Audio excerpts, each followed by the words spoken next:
اور جب موسیٰ نے اپنی قوم کے لیے خدا سے پانی مانگا تو ہم نے کہا کہ اپنی لاٹھی پتھر پر مارو۔ انہوں نے لاٹھی ماری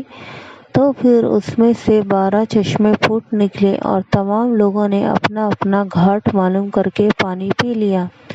ہم نے حکم دیا کہ خدا کی عطا فرمائی ہوئی روزی کھاؤ اور پیو، مگر زمین میں فساد نہ کرتے پھرنا۔ اور جب تم نے کہا کہ موسیٰ ہم سے ایک ہی کھانے پر صبر نہیں ہو سکتا،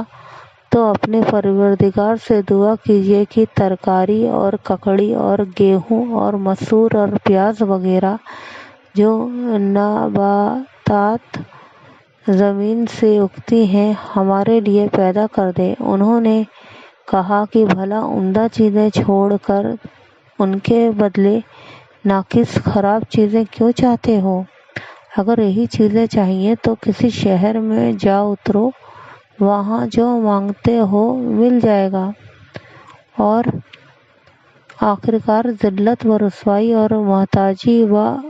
بے نوائی ان سے چمٹا دی گئی، اور وہ خدا کے غضب میں گرفتار ہو گئے، یا اس لیے کہ وہ خدا کی آیتوں سے انکار کرتے تھے اور اس کے نبیوں کو ناحق قتل کر دیتے تھے، یعنی یہاں اس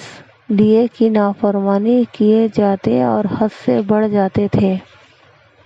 جو لوگ مسلمان ہیں یا یہودی یا عیسائی یا ستارہ پرست، یعنی کوئی شخص کسی قوم و مذہب کا ہو،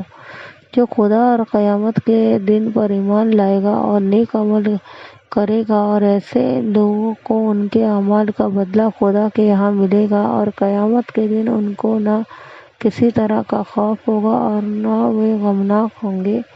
اور جب ہم نے تم سے عہد کر لیا اور طور پہاڑ کو تم پر اٹھا کھڑا کیا اور حکم دیا کہ جو کتاب ہم نے تم کو دی ہے اس کو زور سے پکڑے رہو، اور جو اس میں لکھا ہے اسے یاد رکھو تاکہ عذاب سے محفوظ رہو، تو تم اس کے بعد عہد سے پھر گئے۔ اور اگر تم خدا کا فضل اور اس کی مہربانی نہ ہوتی، اور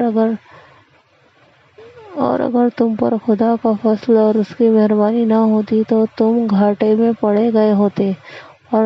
تم ان لوگوں کو خوب جانتے ہو جو